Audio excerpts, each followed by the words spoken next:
Hi, and welcome to the Take the Stage podcast. I'm your host, Alexis and I'm on a mission to help make diversity more of a reality for lower middle market and middle market investment firms. Take the Stage celebrates and amplifies diverse voices and serves as a platform for conversations that encompass a wide range of perspectives.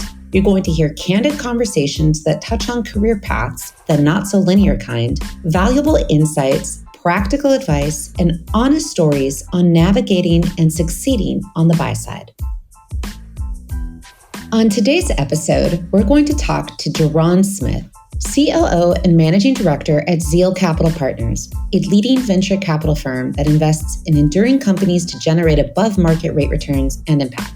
We're going to talk about Jarron's non-traditional career journey leading up to his current position in VC, the benefits of having diverse management teams and their influence on performance and innovation, how having diverse perspectives enhances decision-making and investment strategies, the principles of inclusive investing, and the specific initiatives Zeal Capital undertakes to address societal gaps, the leadership style of leading from behind, and much more. All right. Well, Jarron, thank you for being a guest on Take the Stage. I am going to have you just share an overview of your background, your career, what led you to your current role at Zeal Capital, and we'll go from there. Sounds great, Alexis. And first and foremost, thank you for having me on the podcast. It's an honor and really inspired by your approach to elevating voices across the private markets, and look forward to diving in. So I think given what we plan on covering, it wouldn't be right if I didn't start with where it all began. So I was born in Berkeley, California, to parents who were from Louisiana.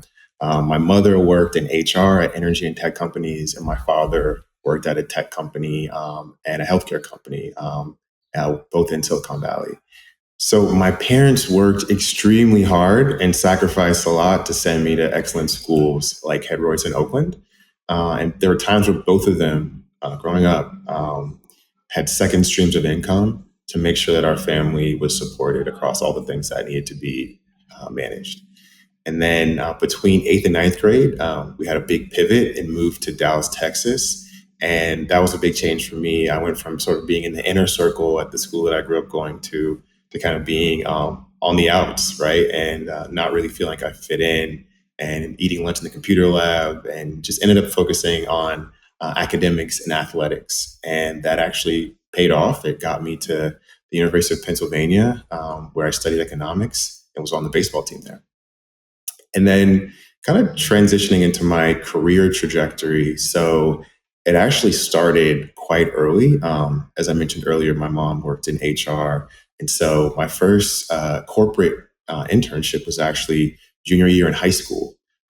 I was working at Dallas Semiconductor, which was a company that my mom worked at. And I had a very simple role where I had to print out all the pieces of paper that go into a new employment packet. And that's all I did. But then for 3 years in a row, I had progressive levels of responsibility at internships at Dallas Semiconductor. And that really gave me a springboard into more significant internships in college. And then I truly attribute that early experience to the soft skills that were integral to me, having a strong start in corporate America. So I spent 10 years at Ernst & Young after college, and joined at a pretty interesting time in the history of our economy. So I joined in 2008, and it was quite troubling because the summer before I started, I had friends who had previously interned at Bear Stearns and Lehman, and so their full-time roles were gone. And so I had this concern that my role at EY was going to be no more, but it ended up working out. Started out in the business advisory rotational program at Ernst & Young, where they take you and have you do small stints across all the various verticals within their financial services advisory practice. So I started out in the structured finance group, and then ended up transitioning into regulatory transformation work.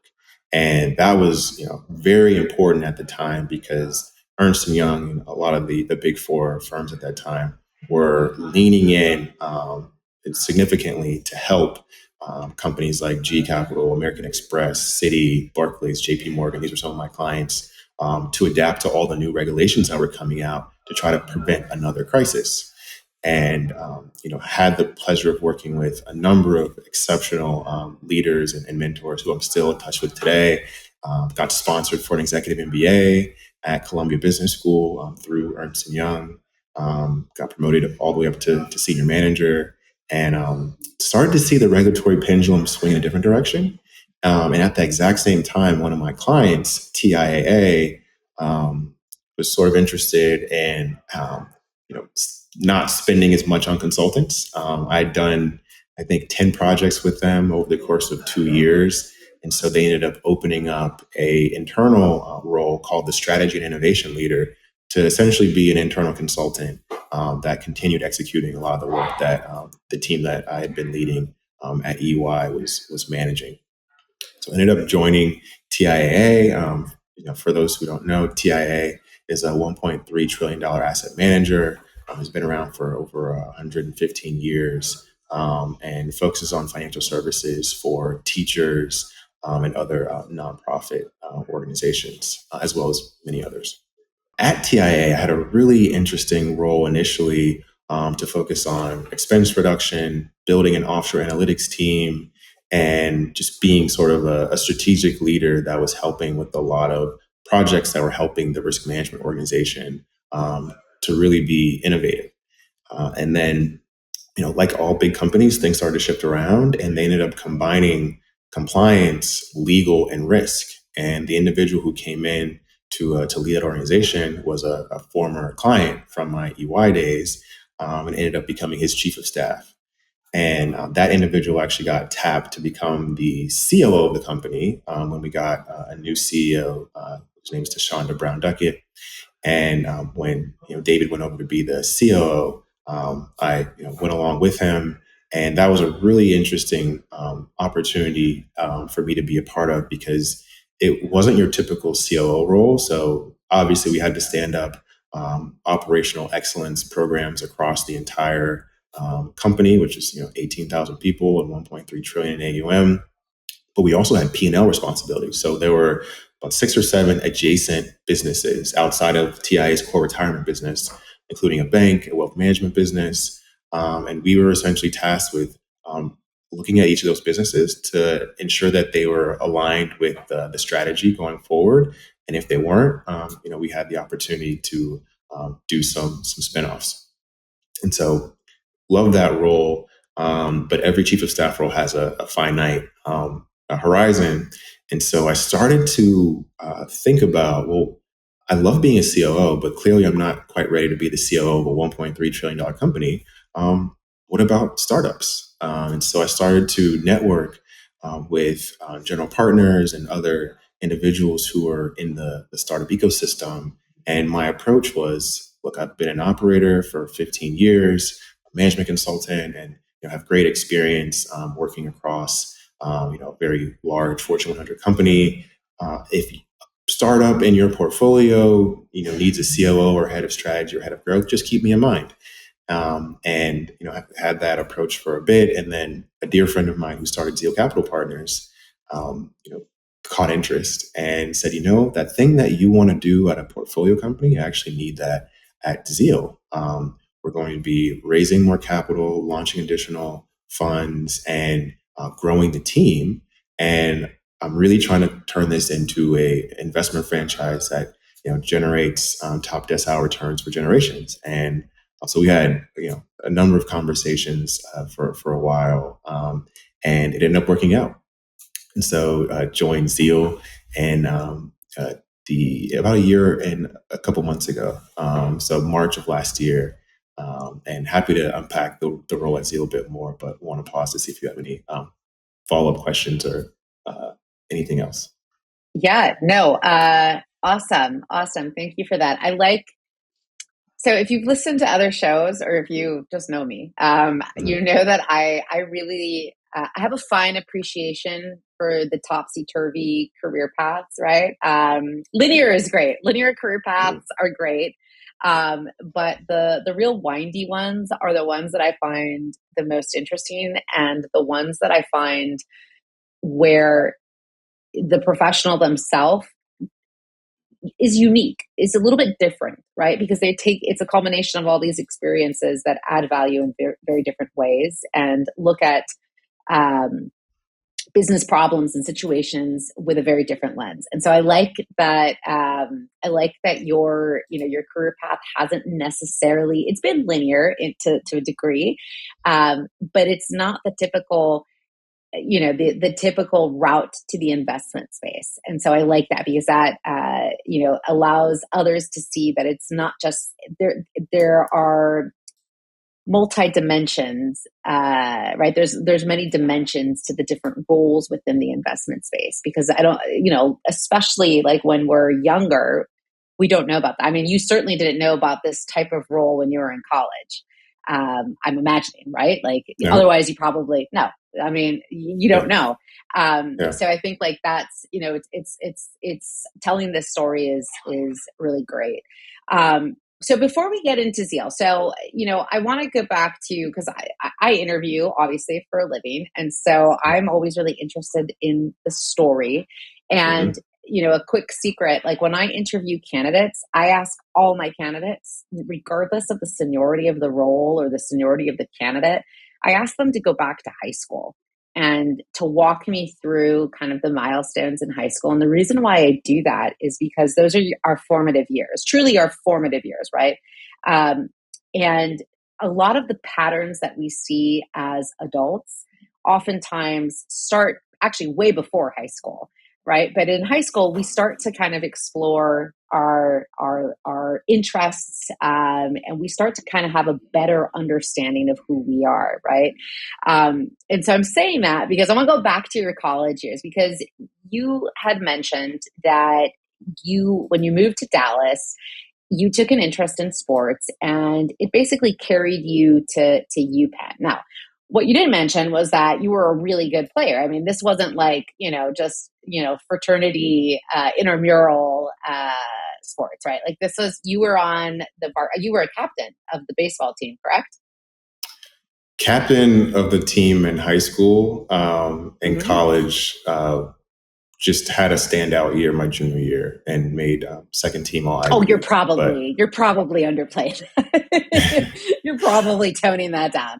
Well, you mentioned to me that you were an all conference player at UPenn.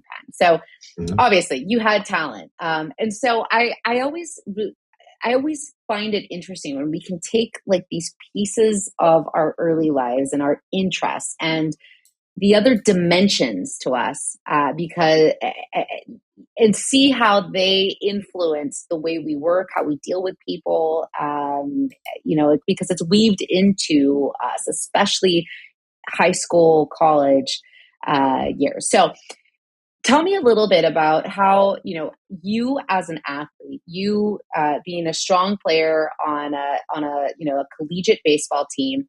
Talk to me about some of the lessons that you learned, and how they have perhaps translated to helping you in your role as chief of staff, in your current role right now, just overall in helping to build teams, and however other ways this might have kind of shaped you as a professional.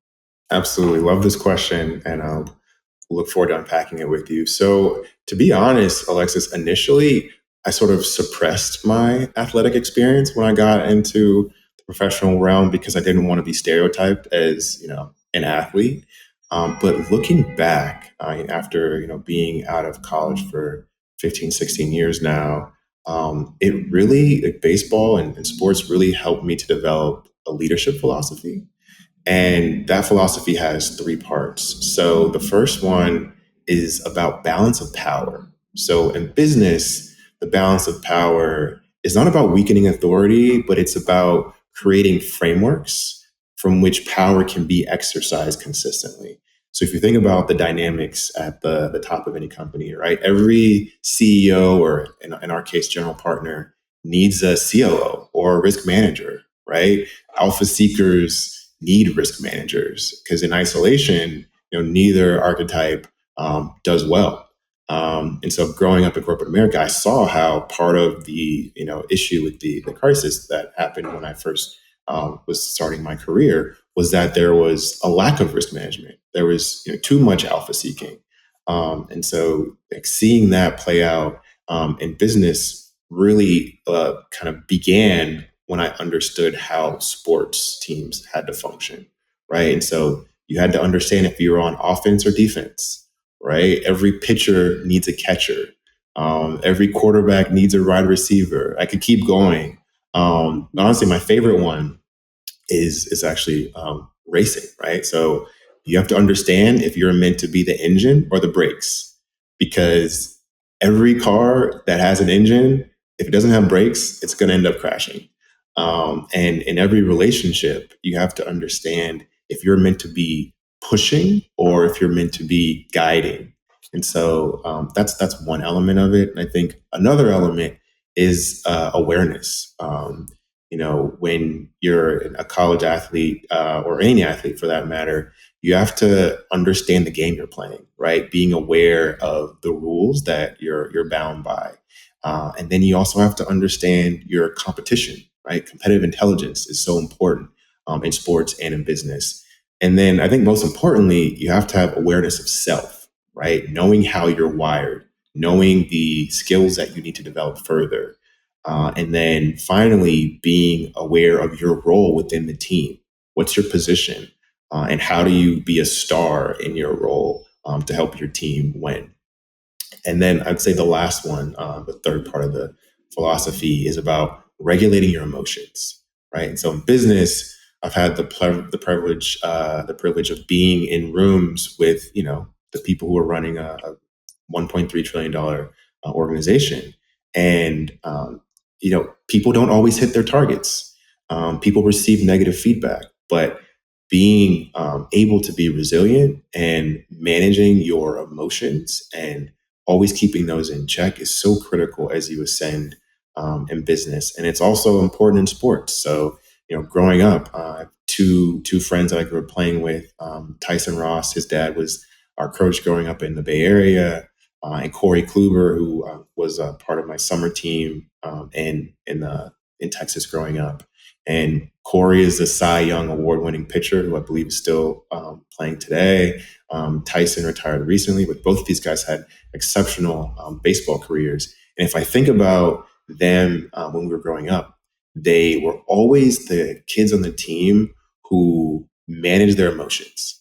They were never frustrated when things didn't go their way, if they struck out or if they didn't play well. And then when things were really good, they obviously celebrated, but you could tell they just had this different level of maturity around how they manage their emotions. And that really, stuck out. And clearly it's a part of why they were able to see so much success at higher levels of the game.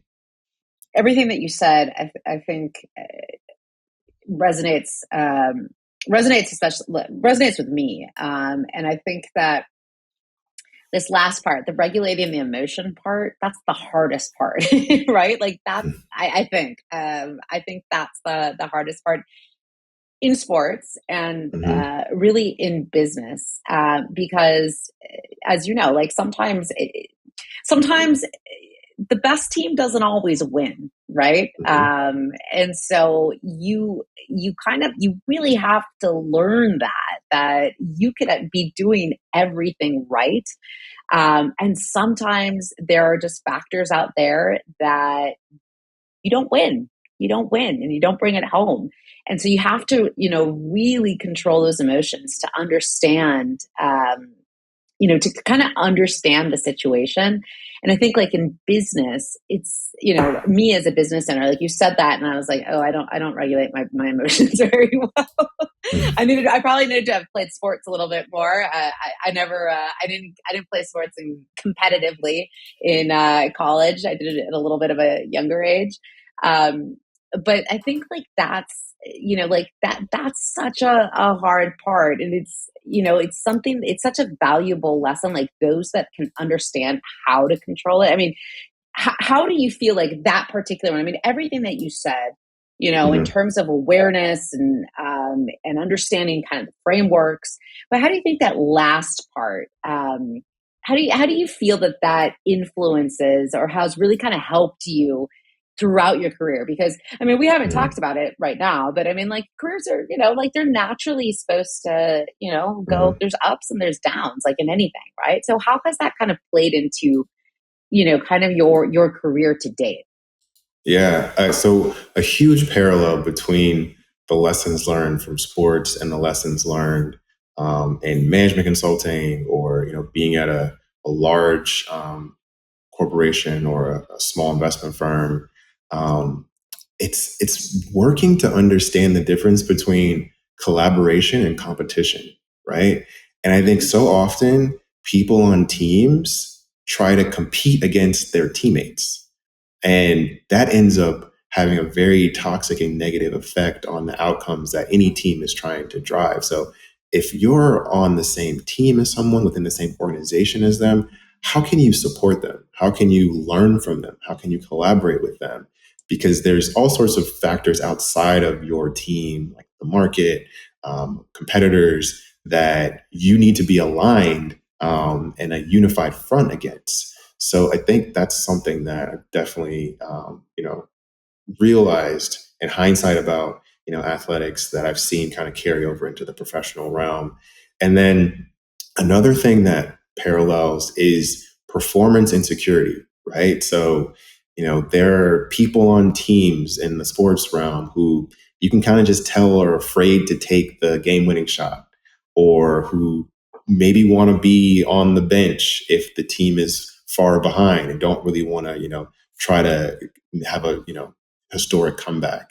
And then I think in the professional realm, you see that as well, where you see people who, may retreat when they made a mistake and not be transparent about that and own it.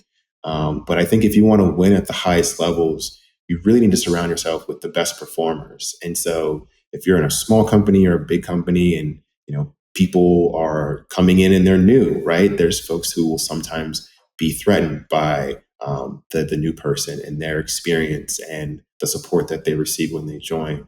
But I've always learned that you have to lean in to meet people where they are and know that they are there for a reason. And, to the extent that you're the new person joining, I know we're going to talk more later about career pivots, but just always seek out the high performers, because iron sharpens iron. Absolutely. That's you hit a really good point. It forces you to level up, doesn't it? When you are with really strong performers, really strong players, right? And those that maybe don't have the confidence are the ones that are going to retreat, right? And it's not necessarily because they're not good. It's just that the confidence, it could be partly because the confidence isn't there. So I like that you're 100%. That's a really good point to see for those that maybe feel threatened or feel maybe not threatened, but what do you call it when you're, I can't think of the word, when you're, I forgot the word. Forgot the word when you feel not sufficient to someone. Can I think of the word? Yes. Well, I think honestly, it's just when you can tell when you're on a team and there are people who they're back channeling feedback. They don't come directly to you if you've done something that they either like or don't like, or they may have been complacent and they're not going above and beyond, and others are. And the behavior we're talking about, we've all seen it, and I think it's really important for the leaders of teams that have that sort of behavior to directly address it and be radically transparent about the importance of supporting your team and cooperating and not competing within the team. And just the last thing I'll add, so the impact of athletics on the career is baseball in particular. The best players fail 70% of the time, right? So, Hall of Fame hitters, right? They have a batting average that's 333 or so, and that means that they're failing around 65%, 70% of the time. And so it takes extremely resilient people to constantly have failure and then come back and have the grit to hit a home run or to hit an RBI, knock in, a game-winning run. So that's another one to highlight. I think sports teaches all of us some humility, and that humility ends up transcending into how you approach your work. And then the last one, which is arguably the most important one, is athletics teaches you the value of coaching.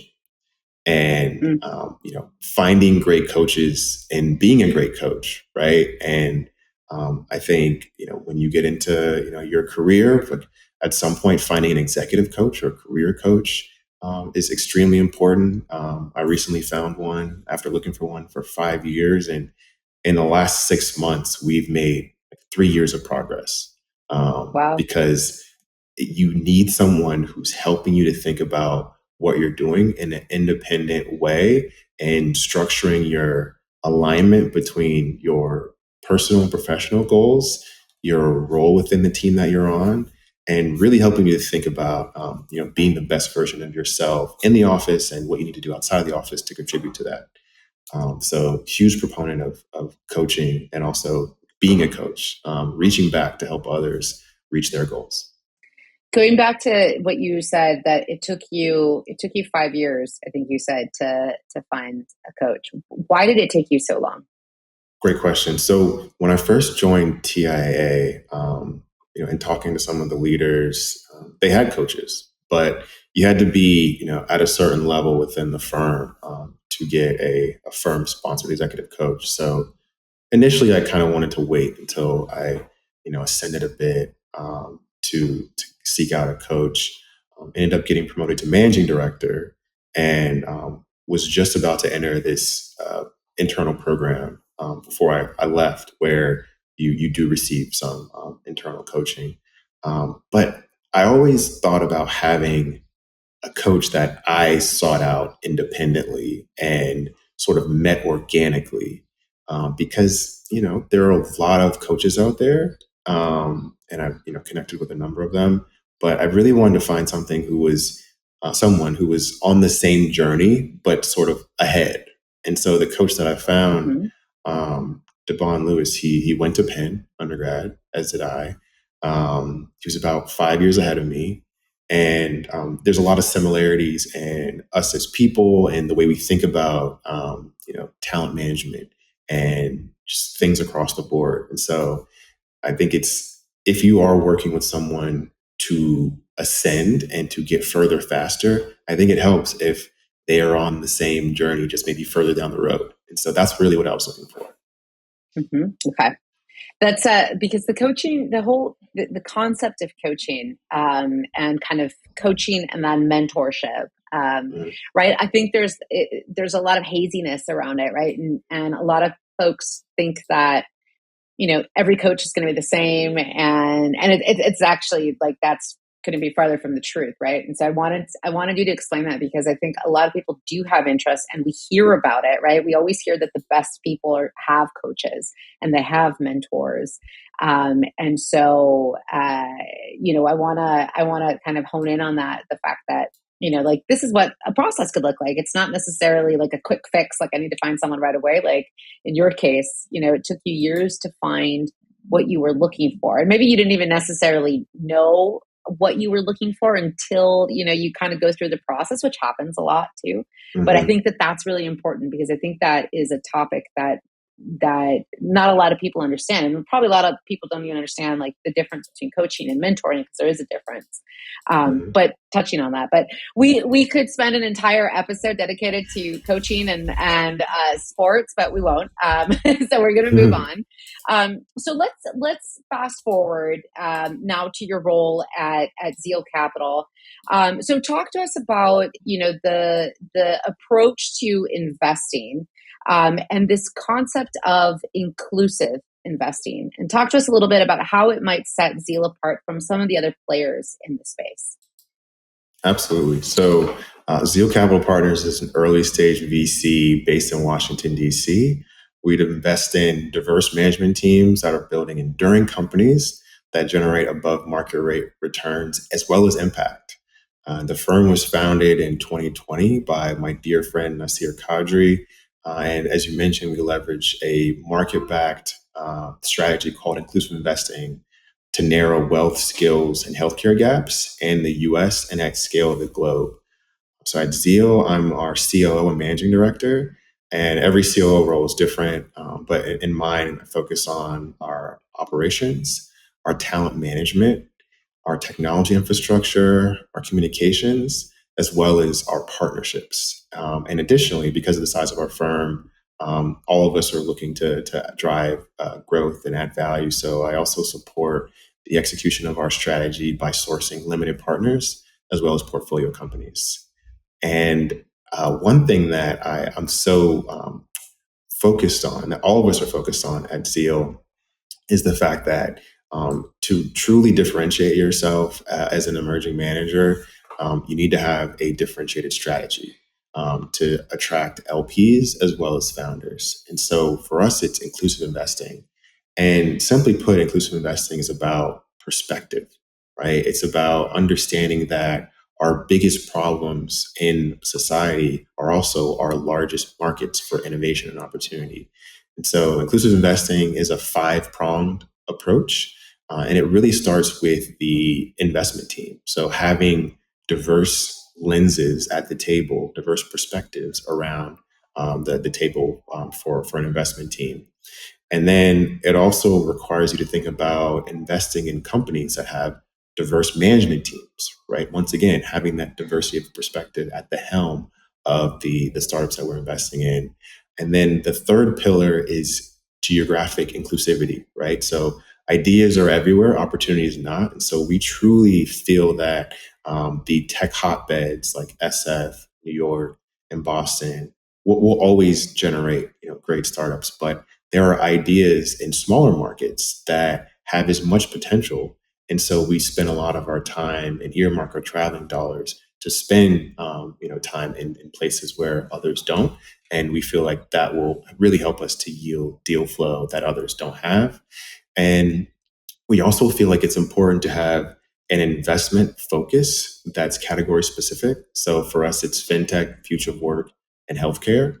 And then finally, the fifth pillar is about impact or systems change. So I think we'll talk a bit more about the types of companies that we invest in. But if you go to our website, our portfolio is focused on companies that are narrowing wealth, skills, and healthcare gaps by truly disrupting systems that have left many Americans behind. And so those are the 5 pillars of the strategy.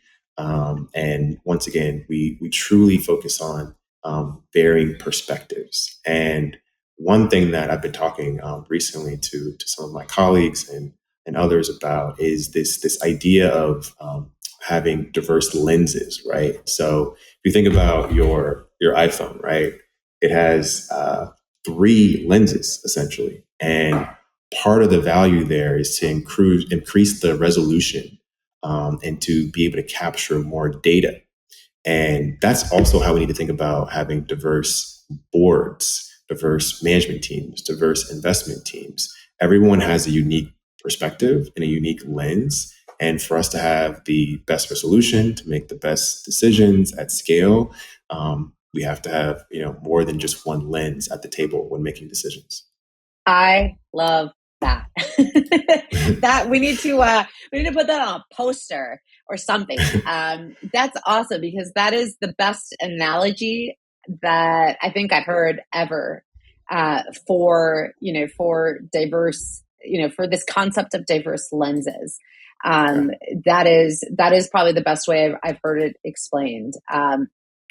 That's amazing. I mean, Zeal, it sounds so unique to some of the other players that are out there. I mean, there's certainly other players that I think are within the same, kind of within that same, or on the periphery, right, of what you're doing, and are maybe doing very similar things.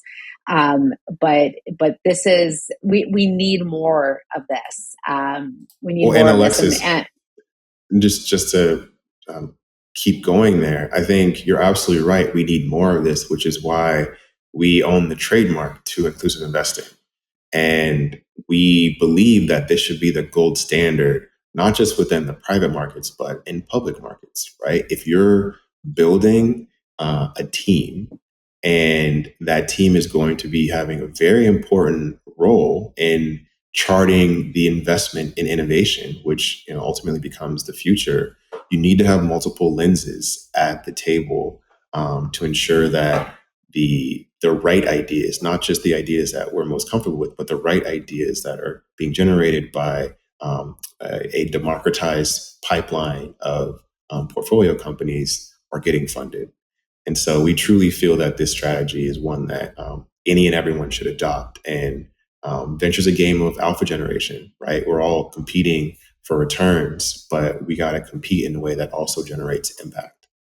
Tell me a little bit about specifically what you mean by multiple lenses. So what does that mean to Zeal? So for us, if you look at the founders that we've invested in, every single company, there's 38 now, has either a woman or a person of color on the management team.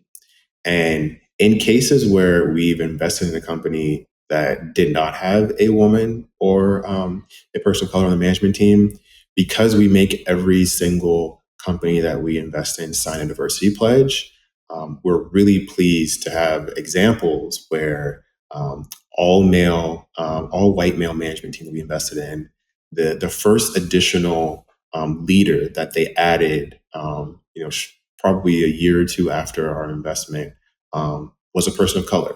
And so we truly believe that our philosophy and our approach to investing and post-investment value creation helps to round out certain teams that just maybe don't know the importance or know the process or the approach to have diverse management.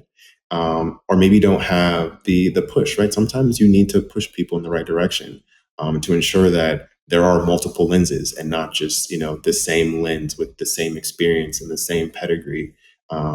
It's truly important to think about the value that can be generated by having multiple angles of experience at the table.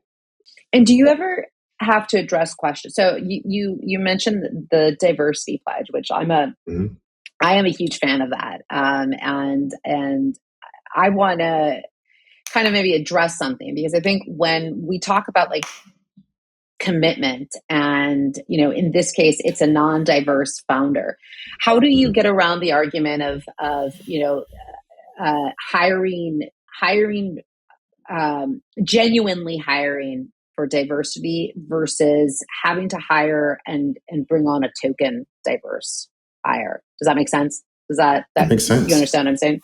I totally get it. And I think you obviously want to hire the best talent for every role.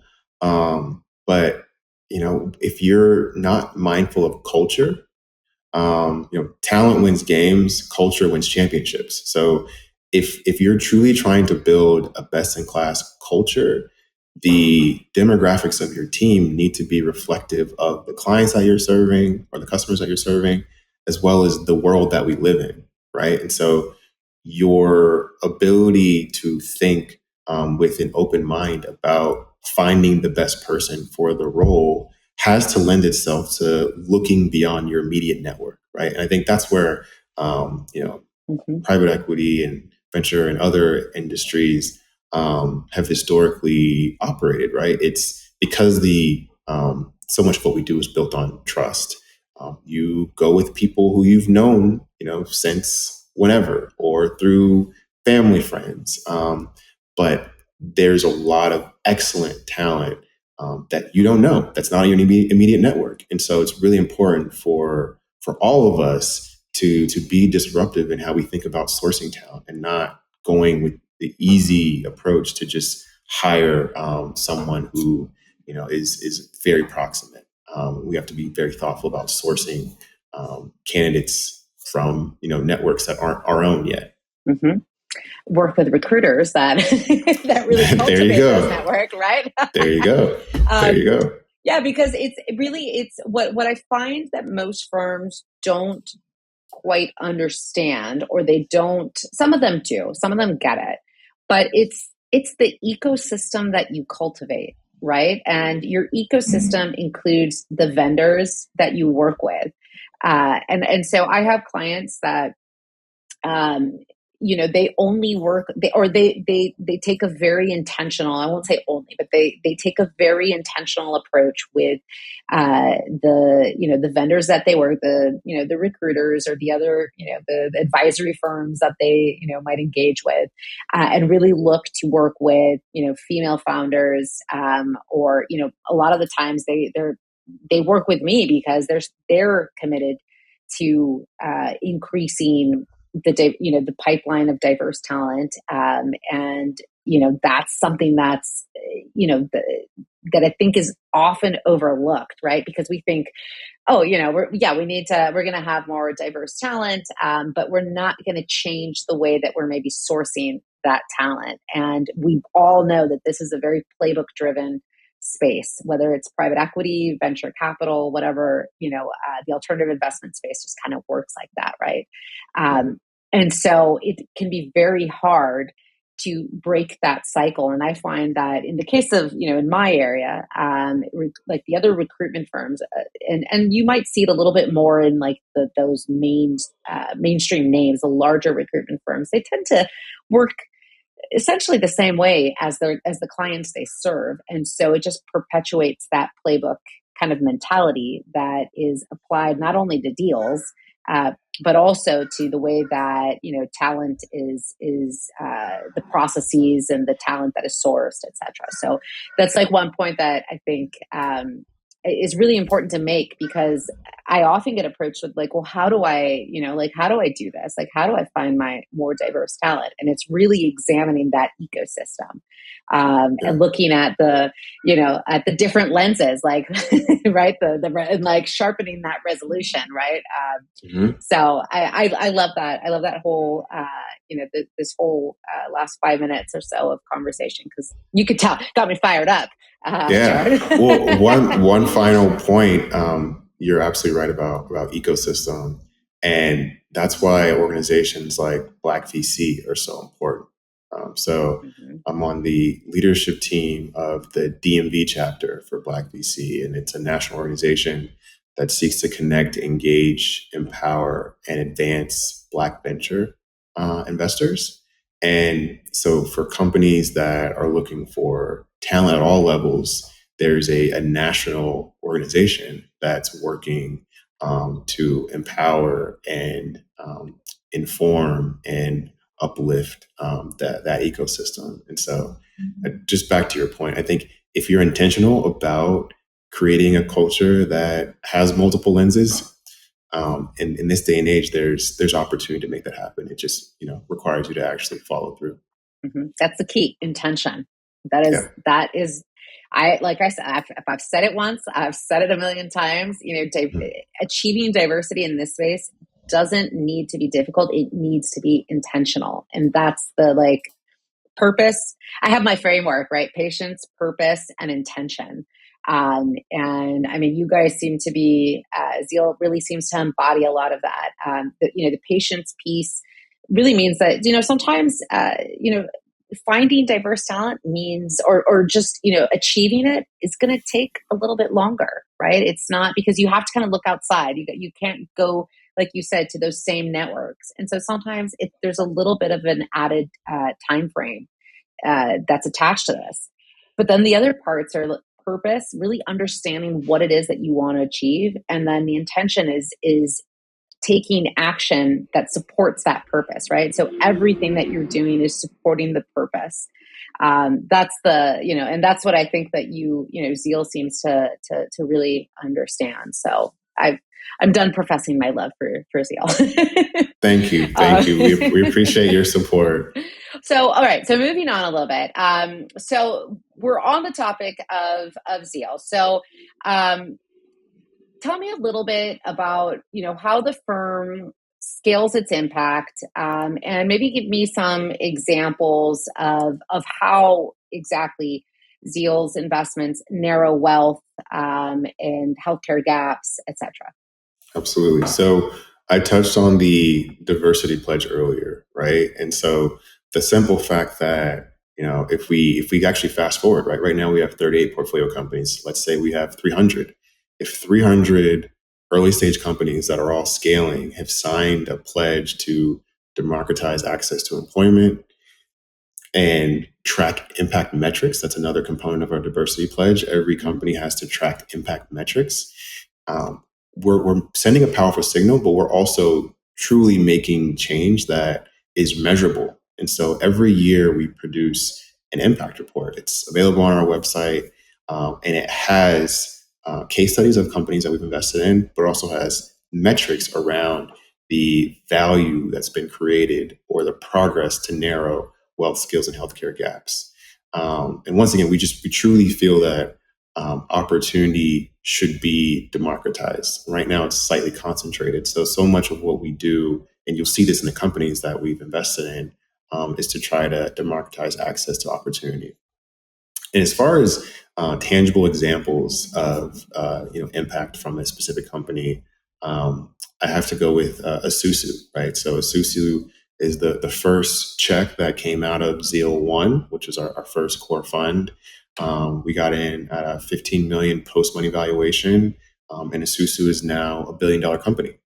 And so that is evidence of our inclusive investing strategy. And if you dig deeper into the value that Asusu has created, it's quite significant. So in 2023 alone, they unlocked 22 billion in new credit activity.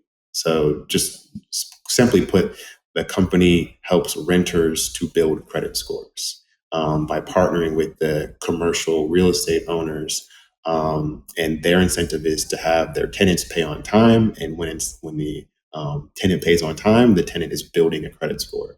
And in that 22 billion of new credit activity, that equates to 33,000 mortgages that people were able to get, 42,000 student loans that people were able to get, 383,000 credit cards that people were able to get, and then finally 134,000 auto loans that people were able to get because they had a credit score, because they were a part of the Asusu platform. So there's other examples, but I feel like that one is so significant that it's the one I wanted to really double click on. And like I said before, right, so much of what we believe in at Zeal is just based on data, right? Or also science, right? Innovation comes from situations where people have to be creative with what they had. And so all the founders that we've invested in have lived experience that has brought them to, spend a tireless amount of effort to get an early stage business off the ground that's based on a problem that's near and dear to their heart, that they've lived, that they want to solve for others. And I can keep going about, our founders because they're exceptional. But I think most importantly, it would be great for people to go to our website, take a look at that impact report to truly see how we measure the impact that's being generated by our portfolio companies. That's incredible. And think that's only one. That's only Exactly. one company. That's only one. That's awesome. And that's, I feel like the alternative investment space in general sometimes gets a very bad rap, right? Because, it's kind of like that, the struggle, that balance between, okay, can we, in simple terms, can we make money from, through an investment? And that's how I think most people, like when I talk to my parents about what I do, that they kind of just like, they kind of put me and the people that I work with into, like hedge fund disasters that have shocked the world, right? Like they kind of just group us. I think like the normal person who is, or not necessarily normal, but the person, let's just say someone who is unfamiliar with this space, right? Associates kind of the alternative investing, whether it's private equity, private credit, VC, hedge funds, all into one lump, right? Where it's just a greedy or, kind of greedy side of business. When it's really like, actually, I mean, yes, just to some extent, right? That is true in any business, right? Or in any industry. But there's so much positive impact. And this is why I personally love this space, because, this is what fuels local economies and what fuels the, in this particular case, the U.S. economy, and the impact. Like you said, the impact is just, it's giving it's giving people, like you said, the one data point that I stuck with was 33,000 mortgages. I'm like, that's huge. That's life changing for many, many, many people. So I applaud you and Zeal, because that's, like I said before, we need more. We need more of this, right? I think every investor has the opportunity to create a strategy or a thesis, right? And I think private equity, venture, it's sort of a silent force behind the scenes in many cases. So to your point about, others who aren't in the space not realizing that it's, so pervasive, I think that's where education is so important about how the economy functions, about how innovation is fueled by capital. Because people go to fast casual restaurants, but they don't realize that most of them are owned by private equity, and that's what's driving the new restaurant that pops up on the corner in your favorite metro area. And so for us, we just really believe that there's so many ideas that exist that can be scaled to do good and generate returns and impact at the same time. And we see it all the time because people, if you think about like the Uber or the Lyft, right? Those are businesses that solved a very important problem by making rideshare more available. And if you think about other tech companies that have scaled, they've arguably done great things for humanity, but there's so much more work to be done in general, but specifically for underrepresented Americans. And even when we think about, one of our investment verticals is health equity, and we have a specific focus on maternal health. And we all see the headlines around the challenges that many women, but specifically women of color, have with the birthing process. There's got to be more capital flowing into early stage companies that are attacking that problem. And so that's something that we're very focused on. And so we're, like I said before, we're truly focused on taking this inclusive investing strategy and having others adopt it, because we truly feel that, 10, 15, 20 years from now, where will we be if all of us are focused on not just returns, but also impact?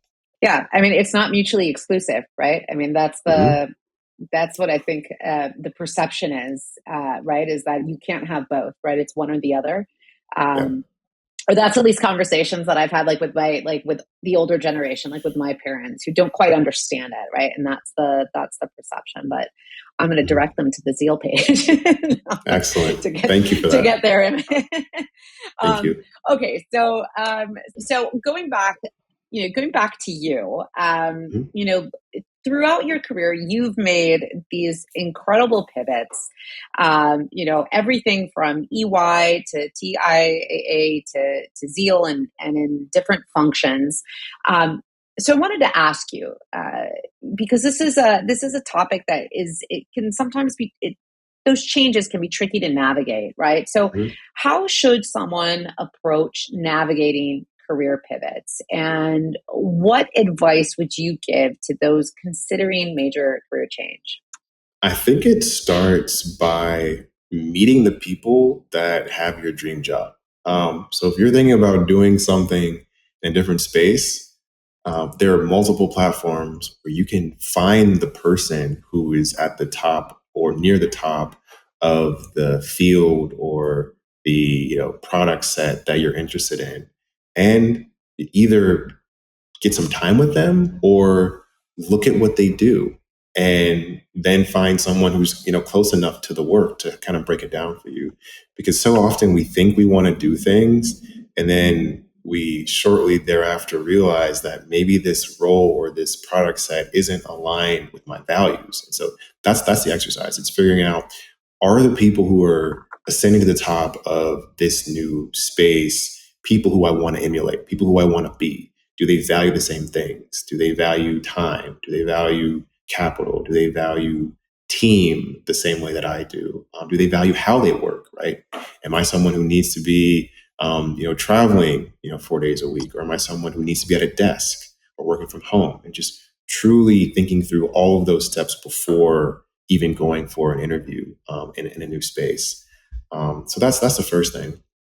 I think once you've figured out that you want to go into something new, you have to take a hard look at your resume and figure out how to maybe take what you've done and put it in the language, the taxonomy of people who are, once again, at the top of or near the top of this new space.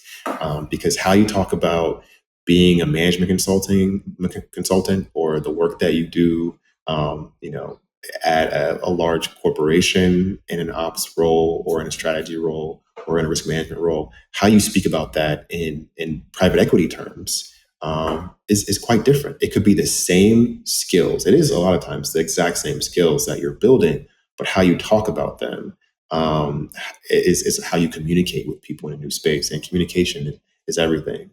So that's the second step. And then, hopefully, you're able to land a job in a new space. And I would say you really have 90 days to get on the right track. And one thing that I've seen time and time again, most specifically when I was at TIAA, is how new executives at a company approach their first 90 days. And that has truly given me a framework to try to emulate what I've seen work well. They approach the first 90 days with such strategy and precision that it sets them off on the right track from the very beginning. And so they typically go around and meet all the important leaders and board members and partners within a firm. And then, the excellent ones will also do some bottoms up work and walk the halls and get to know the individuals that are, early career or have been at the firm for, 20, 25 years, who have a lot of the expertise and lived experience that you just can't get from talking to people who are new or who haven't been around for the cycles that organizations go through. And then most of them will come up with a set of priorities, right? So, 3 to 5 things that they're looking to get done. And then they will give quarterly updates. And that first quarterly update, the first 90 days is sort of a readout of generally what they see and what they plan to do to address what they see. And if that's how, the CEO is approaching a new role, I think that's how everyone should approach it, right? What is your job description? How can you convert that into a plan? And how can you validate that plan with the team that you're now a part of? And most specifically with your manager, making sure that, the person who hired you understands what you're supposed to be focused on and agrees with it. And you're checking in with them to make sure that you're on the right track. And this is extremely important in a new space where you're also learning about the industry or the business, the rules, right? That we talked about earlier simultaneously. I don't know where to start. You gave really solid advice. That's really solid advice. That's, why this is really good, because this is extremely tactical. Because, we all read, we read things and it's like, oh, you should approach the 90 days, and be hands-on. But what does that actually mean? So I like that everything that you've said here is something that, you can write it down, you can process it, and then you can actually apply it and really kind of think about okay, well, what would be my approach? How would I do this? Who would I talk to? Right. So that's really solid advice. And one of the things at the beginning that you said, it was all very valid, but one of the things that I talk a lot about are the values. So you spent, a couple of minutes talking about, does the firm, are the values that the firm or that whoever it is that maybe I'm looking at, the management, do they embody the values that are important to me, right? It goes beyond. I had this conversation yesterday with a candidate when we were talking about culture, right? Because a lot of people kind of confuse culture and values. Yeah, they can kind of like, bleed into each other. But, she was like, well, culture for me is not, after work get togethers and, like team building. And yeah, I mean, that's nice. That's one part. But yeah, it bottles down to, like you said, the values, right? I mean, in terms of how do they treat other members of the team, how do they, and if we, take the Zeal example, right, in terms of the value, the importance of different lenses, the importance of bridging gaps, like those are values that, well, at least with me, it resonates with me, right? Because we're on the same page. But I mean, that's essentially what, everyone should be doing, especially when we're young, right? Because no one talks to us about this. No one tells you in college, figure out, like, is that an organization that embodies the values that are important to you? Right? No one talks. I mean, you know what I mean? It's like, it's not on your radar. No. But I think it's also important for leadership to put it on your radar, right? I think if you are leading or trying to build a high performing team, you have to set the tone and establish the rules around culture. And you also have to measure it. And that's one of the benefits of being at a massive 300,000 person company like Ernst & Young. They were very focused on establishing values. And I haven't worked there in a while, but I still remember that it's people, quality, operational excellence, and growth. And those are the values that are sort of ingrained in how you're reviewed, how you approach your work, and they determine whether or not you get promoted to levels within the firm. And so at Zeal, the values that we really focus on, that we call our operating values, they're respect, focus, and communication, right? And there's details beneath each of those. And then we do 360 assessments where we look internally. We have a mirror of feedback where we figure out, are there things that we could do better as individuals to communicate more effectively? Are we focused on our specific roles in a way that's truly adding value? And then, we don't have to visit this one too much internally, but respect, right? Are we treating others how we want to be treated? And following through on commitments, being mindful of the time that we establish with others by showing up, on time or before a meeting starts. And so just wanted to share that as well. It's truly about the leaders that are setting the tone and establishing the framework for culture. Of course, it starts from the top. It starts from the top always. Awesome. Well, that's really solid advice then, and it allows us to kind of pivot into the last piece of the episode. So as we start to kind of wrap up, the last question, I want to focus on the fact that you have been kind of a generalist, right, throughout your career. And, in our conversation, you mentioned that, you believe that being a generalist is a powerful skill set. And so the question is, how has your diverse background benefited you in your career? And additionally, let's talk about kind of this concept of leading from behind. So the second part of that question is, what does that mean and how do you apply it in your role as COO? Thank you for the question. So starting with being a generalist. So early in my career, I'll never forget this, I was told by a couple partners at UI that I needed to develop a fastball, right? And so just back to the sports analogy. Like, you need to have a fastball, Jarron. If you want to keep ascending as a consultant, there has to be, one thing, or at least one or two things that you are just, infinitely capable of, like, understanding and communicating to others. And for me, that obviously, made sense. But I just didn't feel comfortable attaching myself to one thing that early in my career because of when my career started, right? I started in 2008, and there was so much change and uncertainty. And I literally saw friends who had, full-time roles at companies that disappeared. And so I always paused at, focusing on one thing and going deep. And I had another partner who, gave me the guidance that it's important to know enough to be dangerous about a lot of things.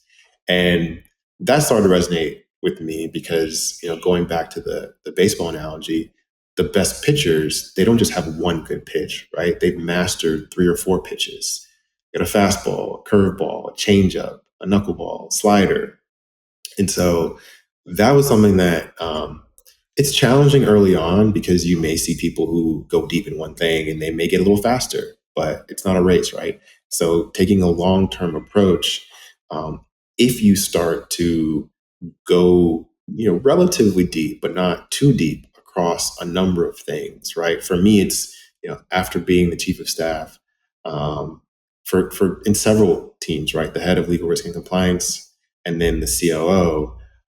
Part of my role was dealing directly with the comms team, the marketing team, the finance team, the HR team, and all the various pillars of a massive organization, and partnering with them day in and day out. I used to have a weekly call where I'd bring them all together and we had a list of the things that we were focused on for the office of the COO.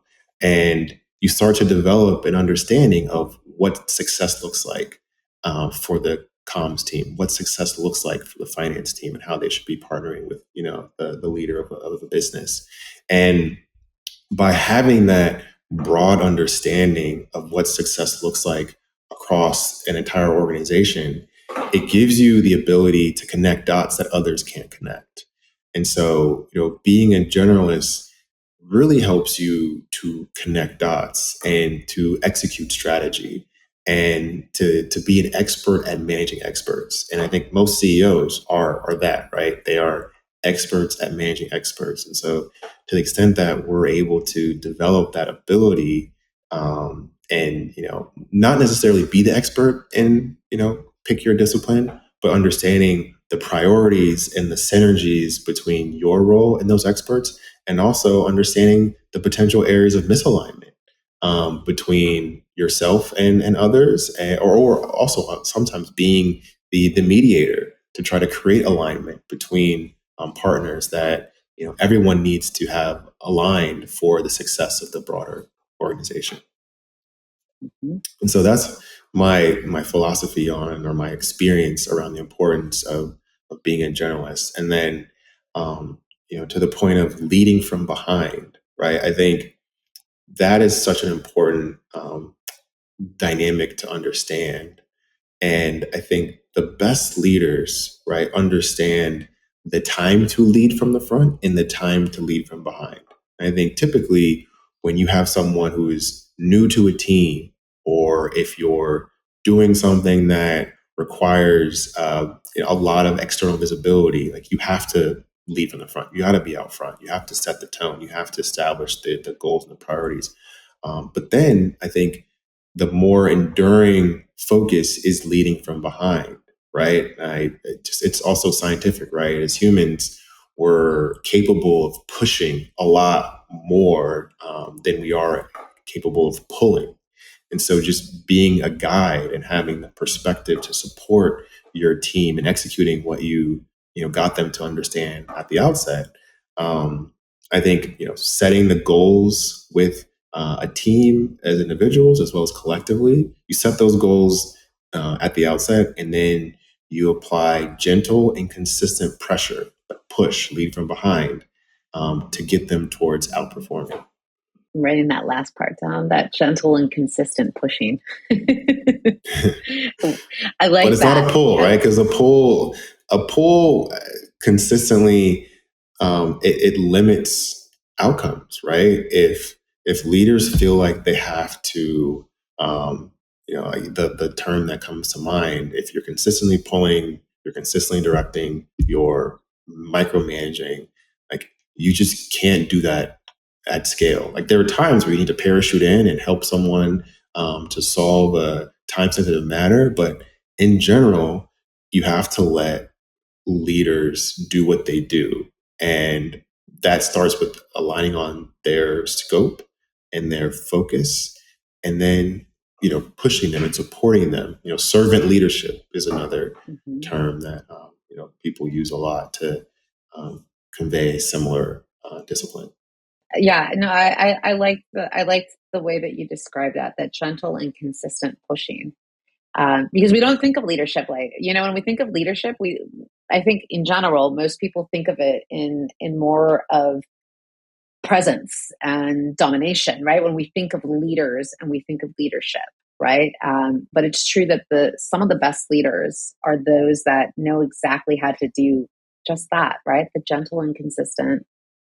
Just those terms are just very, like you don't associate it with leadership, but it's that's the real deal. Yeah. That's the real deal. And we've all seen it in action with, the best leaders, right? So, when I was at TIAA, we knew that if we were ahead of our targets at mid-year, we could expect for the target to get adjusted, right? To push us further, to outperform. And a lot of businesses aren't run that way, but, we had the benefit of having, one of the best leaders in the world at the helm of TIAA. And so that's something that we all saw in action, right? It's not okay to just meet the target. We are going to exceed it. And that's the expectation. And that's also how we approach our work at Zeal, right? I think it's not just okay for us to find decent companies. We have to find fund returners, right? And so we're looking for, 20x on every investment that we make. And so the focus, the process, the discipline that we have in place to make sure that we're making the best risk-adjusted decisions at scale, it's not just to do fine, it's to do exceptional. Mm-hmm. Well, I think we will end on that note. I think we'll end on that note. I love it. I'm so impressed with what you've shared, not only in terms of kind of your career and your philosophy, and how you've come, to this point and carved your path, but also the great things that your organization is doing. And, to be honest, I hadn't heard of Zeal before until I reached out to you. And it automatically caught my attention because how come I never heard of these guys? like this is a firm I need to know. So, I'm now that we've had, more of this kind of peek into the philosophy, into the team. Obviously, you are a fabulous representation of this firm. And that is, without a doubt, I have no doubt. Yeah. So you are a really great ambassador. And I think, like I said, you guys are what you guys are doing is so impactful. We need more of this. Obviously, I'm on the same frequency, doing my part to, try to help increase the number of diverse folks that we see in this space. So, I thank you, and you please pass that message on to your leadership, and, wish you guys all the best. You are welcome on this show anytime you want. And thank you. That's all, I'm going to end on that. Of course. Thank you for having me, Alexis. I do feel like this is part one of a part two, because there are other things that I think we could have covered or dug deeper into. And love the platform that you're building. And please let us know if there's anything that we can do to support you and the great work that you're leading for the Take the Stage team. Thank you. And that's a wrap. Thanks for listening to Take the Stage. If you enjoyed this episode, please share it with others, post about it on social media, or leave a rating and review. To hear past shows, please go to our website, career-rockstars.com. If you are a company or candidate who would like to work with Career Rockstars, reach out on LinkedIn or send an email to Alexis at career-rockstars.com. Thanks again, and until next time.